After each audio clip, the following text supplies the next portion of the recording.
Thank you, thank you.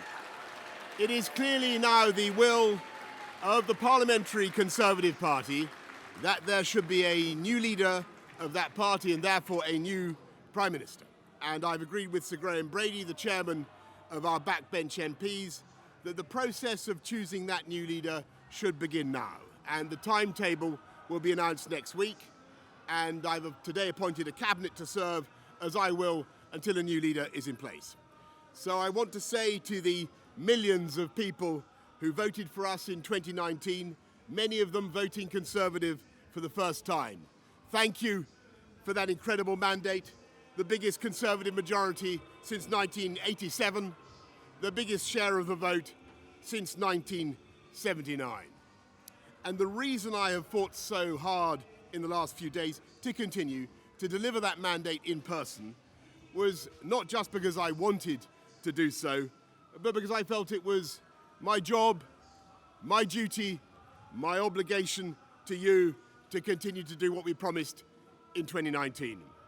And of course, I'm immensely proud of the achievements of this government, from getting Brexit done to settling our relations with the continent for over half a century, reclaiming the power for this country to make its own laws in Parliament, getting us all through the pandemic, delivering the fastest vaccine rollout in Europe, the fastest exit from lockdown, and in the last few months, leading the West in standing up to Putin's aggression in Ukraine.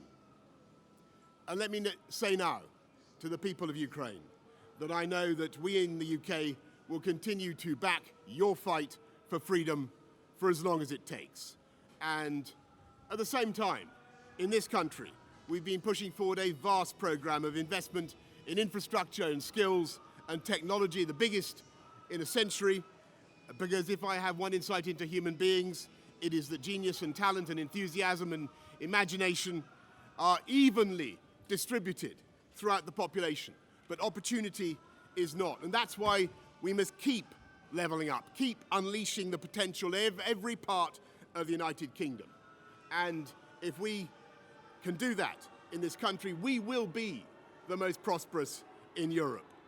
And in the last few days, I've tried to persuade my colleagues that it would be eccentric to change governments when we're delivering so much, and when we have such a vast mandate, and when we're actually only a handful of points behind in the polls, even in mid-term after quite a few months of pretty relentless sledging, and when the economic scene is so difficult domestically and internationally. And I regret not to have been successful in those arguments, and of course it's painful not to be able to see through so many ideas and projects myself.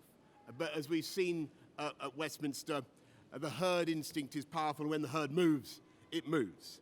And my friends, in politics, no one is remotely indispensable. And our brilliant and Darwinian system will produce another leader equally committed to taking this country forward through tough times, not just helping families to get through it, but changing and improving the way we do things, cutting burdens on businesses and families, and yes, cutting taxes, because that is the way to generate the growth and the income we need to pay for great public services. And to that new leader, I say, whoever he or she may be, I say I will give you as much support as I can. And to you, the British public, I know that there will be many people who are relieved, and perhaps quite a few who will also be disappointed. And I want you to know how sad I am to be giving up the best job in the world. But them's the breaks. I want to thank Carrie and our children and all members of my family who have had to put up with so much for so long.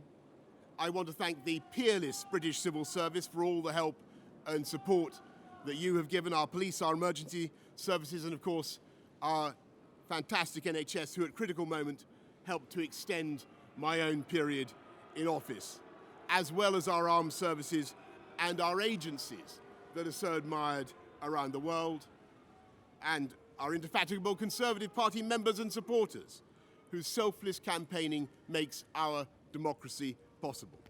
I want to thank the wonderful staff here at Chequers, here at number 10, and of course at Checkers, and our fantastic prop force detectives, the one group, by the way, who never leak. Above all, I want to thank you, the British public, for the immense privilege that you have given me.